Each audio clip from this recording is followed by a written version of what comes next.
ব্যাপারটা ইন্টারেস্টিং। যুক্তরাষ্ট্রের পররাষ্ট্র দপ্তরের নিয়মিত সংবাদ ব্রিফিংয়ে বাংলাদেশে উগ্রবাদের উত্থানের আশঙ্কা নিয়ে উদ্বেগ প্রকাশ করে প্রশ্ন করেছেন একজন সাংবাদিক। তার প্রশ্নে বাংলাদেশের সাম্প্রতিক সময়ে আন্তর্জাতিক ব্র্যান্ডের দোকানগুলোতে ভাঙচুরের ঘটনাও উঠে এসেছে। না, এসব বিষয় তুলে ধরা ইন্টারেস্টিং নয়।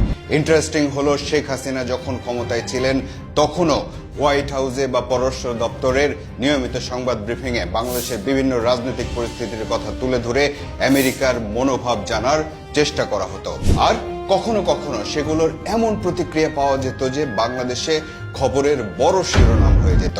আবারও সেই একই কাজই হচ্ছে, শুধু পক্ষ বদলেছে।